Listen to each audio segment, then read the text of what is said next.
We're building a food forest in one of the coldest places on Earth. And one day, this land will have tropical greenhouses, saunas, and a cafe you can visit in the middle of a snowstorm.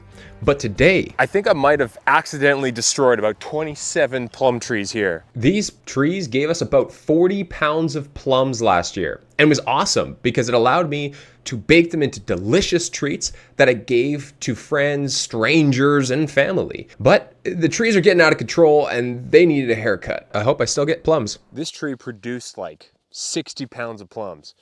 But in the last couple of years it's died and I've had to cut it down now. And you know how bad that feels?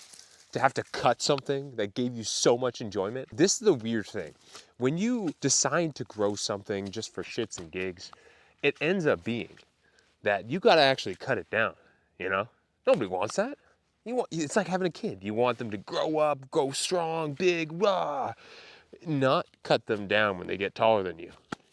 But here we are. Look how tall it's getting, man. Like, who's gonna get plums from there? Nobody. And this is probably wrong too. I'm trying to cut it in a way that opens it up so when it gets all crazy, there's still light, airflow, and I can actually reach the plums. So I've read online that you don't want these branches to kind of be on top of each other. You know, like this branch that's going to the other ones, this one that's going up this way. So you basically just have to go ahead and snip them. And that feels horrific because that's a lot of lost growth. But last year, these things started about this high and now they've gotten up all the way up here, which is absolutely ridiculous. I don't know really if I'm making the right choice or not. You want to knock it so that it's open and you know, like wings like this. So you got all the plums or the fruit underneath it, not like reaching into the sky where you can't get it. I think I got to cut it right here. I think this feels horrible. Right here. Let's go. Oh. Oh. Look at that.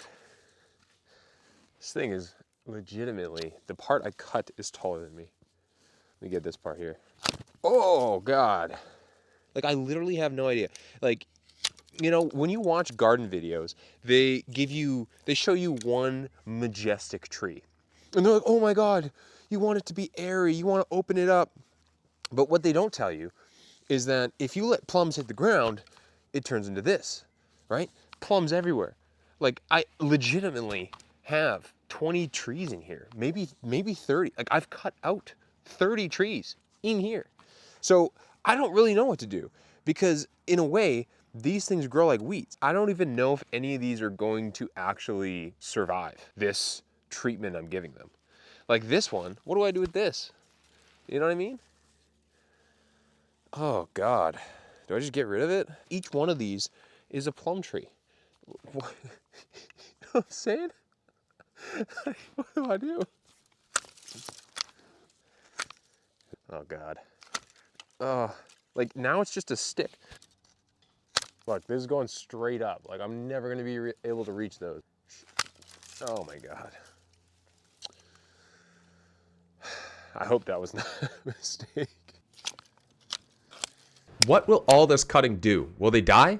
Not dead. I was worried here. It looks so dead, but it's growing so well. But the only question we have left is, even after all this haircut, are there plums? The only thing is that because I prune them so heavily, I think they're getting what's called water sprouts. So they're shooting up a bunch of little branches just straight up. I don't know what to do with those, but I'm gonna just let these grow and I'll trim them another time.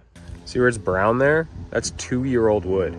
This is how much this plum tree has grown. It's only been growing for the last 6 weeks or so. If I let this grow, this would be a plum tree. I've got a basically non-stop weed that just wants to give me all the plums possible, which I ain't complaining. You know, the plums are pretty good, but at some point, you know, you got to be able to pick them. They can't just be so dense. So that's what I'm trying to manage, but I don't know how to go about it.